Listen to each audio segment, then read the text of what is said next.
हाय, good morning. आशा करता हूँ सब ठीक होंगे। स्वागत है हमारे YouTube channel Meet GK with study में। तो आज हम आधुनिक भारत का next topic east India company और बंगाल के नवाब, ये टॉपिक को कवर करेंगे। और बंगाल के जो नवाब कौन कौन से थे उसको हम अच्छी तरह पढ़ेंगे। तो सीधा ही क्वेश्चन पर चलते हैं। फर्स्ट क्वेश्चन है हमारा, मुगल सम्राट द्वारा स्वतंत्र रूप से किसे बंगाल का अंतिम गवर्नर नियुक्त किया जाए। बंगाल का अंतिम गवर्नर कौन था? ये मुर्शिद कुली खां था। ये 1717 से 1727 तक रहा। नेक्स्ट क्वेश्चन है, मुर्शिद कुली खां ने अपनी राजधानी ढाका से कहाँ स्थानांतरित की। पहले तो सीधे ही क्वेश्चन पूछ लिया जाएगा कि मुर्शिद कुली खां की राजधानी कौन सी थी। ये थी ढाका। फिर इसने क्या किया, मुर्शिद कुली खां ने ढाका से अपनी राजधानी को स्थानांतरित कर लिया। फिर इसे स्थानांतरित कहाँ किया इसने? मुर्शिदाबाद में, या मुर्शिदाबाद को बाद में इसने अपनी राजधानी बना लिया। नेक्स्ट क्वेश्चन है हमारा, बंगाल के किस गवर्नर ने यूरोपिया की तुलना मधुमक्खियों से की? किसने की? अलवर्दी खान ने। ये क्वेश्चन बहुत बार एग्ज़ाम में आया हुआ है कि बंगाल के किस गवर्नर ने यूरोपियों की तुलना मधुमक्खियों से की। किसने की? अलवर्दी खान ने। नेक्स्ट है, 20 जून 1756 को प्रसिद्ध ब्लैक होल की घटना कहाँ हुई? बंगाल में हुई। तो बंगाल के किस नवाब के शासनकाल में हुई? किसके? ये सिराजुद्दौला के शासनकाल में हुई। तो सीधा ही क्वेश्चन कभी कभी सीधा ही पूछ लेते हैं।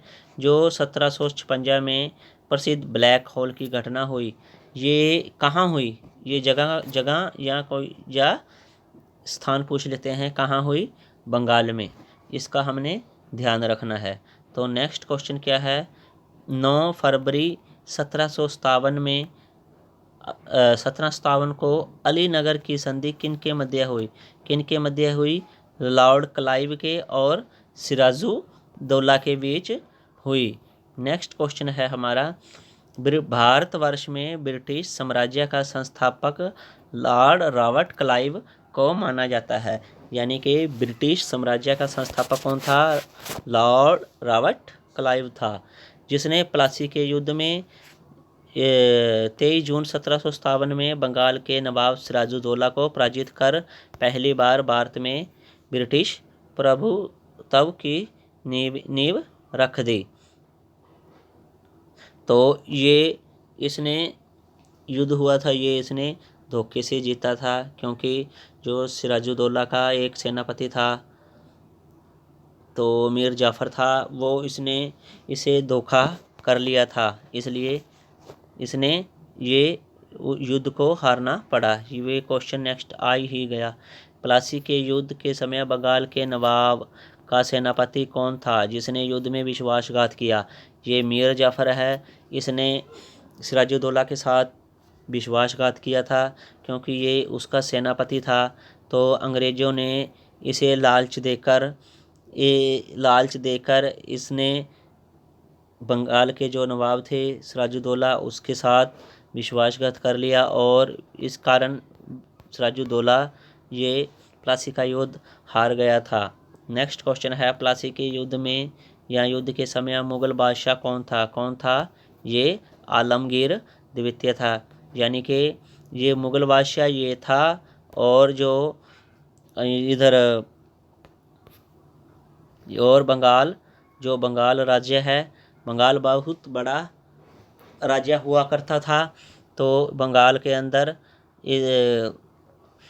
सिराजुद्दौला का अधिकार था, या ये वहाँ का वो था, नवाब था। फिर और उस समय जो मुग़ल बादशाह था वो आलमगीर द्वितीय था। नेक्स्ट क्वेश्चन है, प्लासी के युद्ध के पश्चात बंगाल का नवाब कौन बना? यानी कि प्लासी का जो युद्ध हुआ सिराजुद्दौला और लॉर्ड क्लाइव के बीच, तो वहाँ सिराजुद्दौला हार गया और लॉर्ड क्लाइव ने इसे यानी मीर जाफ़र को वहाँ का नवाब बना दिया। तो ये कुछ दिनों के लिए ही बना दिया था, फिर इसने इसको भी हटा दिया था। तो नेक्स्ट क्वेश्चन है हमारा, भारत में ब्रिटिश प्रभुत्व की शुरुआत किस युद्ध से मानी जाती है? यानी कि जो ब्रिटिश प्रभुत्व की शुरुआत किस युद्ध से मानी जाती है? प्लासी का युद्ध से मानी जाती है। नेक्स्ट क्वेश्चन है हमारा,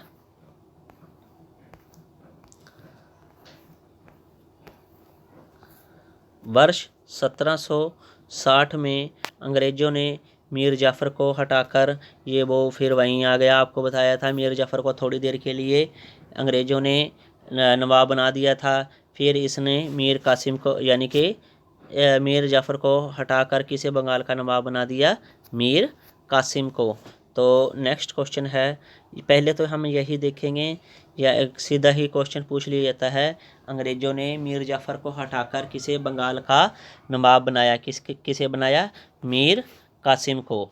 नेक्स्ट क्वेश्चन है, 22 अक्टूबर 1764 में बक्सर के युद्ध में अंग्रेज़ों ने मीर कासिम, अवध के नवाब शुजाउद्दौला तथा दिल्ली के मुग़ल सम्राट आलम शाह द्वितीय की सम्मिलित सेना को पराजित किया। अब नेक्स्ट है, ये इन्होंने क्या किया? 22 अक्टूबर को 1764 को बक्सर का युद्ध हुआ। सीधा ही पूछेंगे बक्सर का युद्ध कब हुआ? ये 1764 में हुआ। तो फिर क्या हुआ इसमें?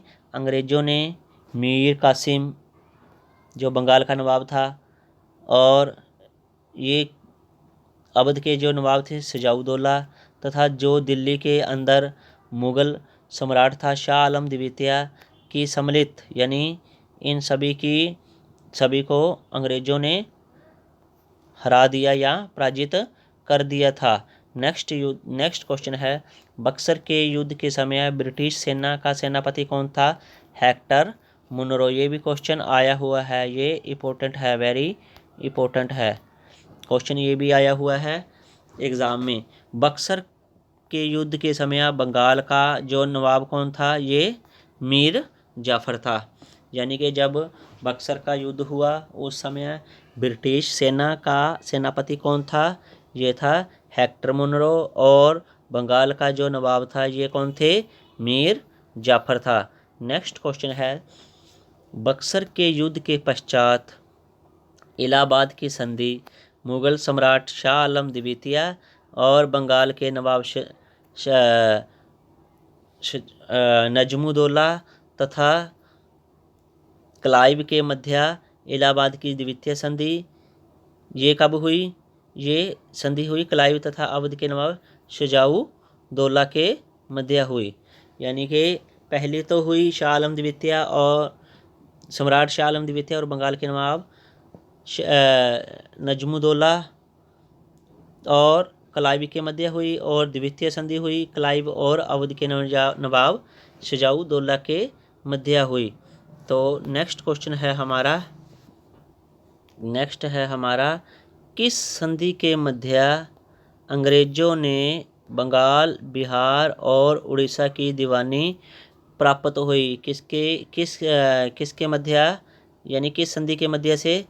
इलाहाबाद की संधि से अंग्रेज़ों को बंगाल, बिहार और उड़ीसा की दीवानी मिल गई, यानी कि वहाँ इन्होंने अपना अधिकार स्थापित कर दिया। नेक्स्ट क्वेश्चन है, स्वर्ग से उत्पन्न सेनानायक किसे कहा जाता है? किसको बोला जाता है? रॉबर्ट क्लाइव को। नेक्स्ट क्वेश्चन है, इलाहाबाद की संधि के पश्चात बंगाल में द्वैध शासक या शासन की स्थापना किसने की? द्वैध शासन की बंगाल में रॉबर्ट क्लाइव के द्वारा स्थापित किया गया या स्थापना की गई। यानी कि इन्होंने बंगाल में द्वैध शासन इसने लागू कर दिया। नेक्स्ट क्वेश्चन है हमारा, उत्तर मुगल कालीन राज्यों के संस्थापक जो उस समय मुगलों के मुगलकालीन राज्य थे जो, उसके संस्थापक कौन थे, वो आज हम इसे कवर करते हैं। पहले है बंगाल। बंगाल का संस्थापक कौन था, ये मुर्शिद कुली खान था। नेक्स्ट है हैदराबाद का कौन था, निज़ाम उल मुल्क है, इसको चिनकिलिच खा भी बोला जाता है। इसने हैदराबाद की स्थापना कब की, 1724 में। नेक्स्ट क्वेश्चन है भरतपुर। जो भरतपुर है इसकी स्थापना कब हुई, 18वीं शताब्दी में। इसका जो संस्थापक कौन था, चूड़ामल बदन सिंह, ये दोनों थे। नेक्स्ट है कर्नाटक। कर्नाटक का संस्थापक कौन था, सयादत उल्ला खान था। और कब की इसने स्थापना, 18वीं शताब्दी में। अवध का नवाब कौन था, अवध का नवाब था सयादत खान। और कर्नाटक का कौन था, सयादत उल्ला खान। इसका ध्यान रखना है, नाम थोड़ा सा फ़र्क है बस। सयादत उल्ला खान, इसका सयादत खान, इसको बुरहान उल मुल्क भी बोला जाता था। नेक्स्ट है जयपुर। जो जयपुर की स्थापना किसने की थी, ये समाई राजा जय सिंह ने की थी। सीधा क्वेश्चन आता है, जयपुर की स्थापना किसने की, समाई राजा जय सिंह ने की। नेक्स्ट क्वेश्चन है रुहेल पठान। ये 18वीं शताब्दी में इसकी स्थापना हुई और इसका संस्थापक कौन था, मोहम्मद खां बंगश। नेक्स्ट है मैसूर। मैसूर राज्य के संस्थापक कौन था, ये हैदर अली था। इसने भी 18वीं शताब्दी में इसकी स्थापना की थी। तो ये छोटा सा हमारा चैप्टर है ईस्ट इंडिया कंपनी और बंगाल के नवाब। तो लास्ट क्वेश्चन है हमारा, वर्ष 1842 तथा 44 तक गवर्नर जनरल रहे लॉर्ड एलन बैरो का कार्यकाल कुशल अकर्मण्यता की नीति का काल माना जाता है। ये क्वेश्चन सभी के सभी हमारे एनसीईआरटी बेस है। और एक इसके अंदर टॉपिक रह गया, जो इसके अंदर ये ईस्ट इंडिया कंपनी और बंगाल के नवाब के समय, जब ईस्ट इंडिया कंपनी की स्थापना हुई और बाद में इनके बाद में कौन कौन सी घटनाएं हुई, उसे हम आज कवर करते हैं। सबसे पहले ये देखना है, जो ब्लैक होल की घटना हुई, कब हुई, 20 जून 1756 को। और कहाँ हुई, बंगाल में। नेक्स्ट है अलीनगर की संधि, ये 9 फरवरी 1757 में। नेक्स्ट है प्लासी का युद्ध कब हुआ, ये 1757 में हुआ। नेक्स्ट है बक्सर का युद्ध कब हुआ, ये 1764 ईस्वी में हुआ। इलाहाबाद की प्रथम संधि कब हुई, ये 12 अगस्त 1765 को हुई। और इलाहाबाद की द्वितीय संधि कब हुई, ये पहली जो इलाहाबाद की संधि थी उसके 4 दिन बाद, यानी कि 16 अगस्त 1765 को हुई। और बनारस की संधि कब हुई, 1773 में हुई। तो इन सभी को हमने अच्छे से देखना है, यानी कि कौन सी घटना या कौन सा युद्ध या कौन सी संधि हुई, कब हुई। सीधा ही डायरेक्ट क्वेश्चन पूछ लेते हैं। और कभी कभी तो जो हाई लेवल के एग्ज़ाम है उसके अंदर इनका मिलान पूछ लेते हैं, भाई इनका मिलान करो। इसको हम अच्छे से देखना है। तो आपने चैनल को सब्सक्राइब और लाइक शेयर कर देना, जिससे ये बहुत से बच्चों के पास वीडियो पहुंच जाए, जो कि एनसीईआरटी बेस आपको सारे करवा दिए हैं। तो इसका हमने ध्यान रखना है। तो आशा करता हूँ सब मस्त होंगे, ज़बरदस्त होंगे। आपका समय शुभ रहे। धन्यवाद।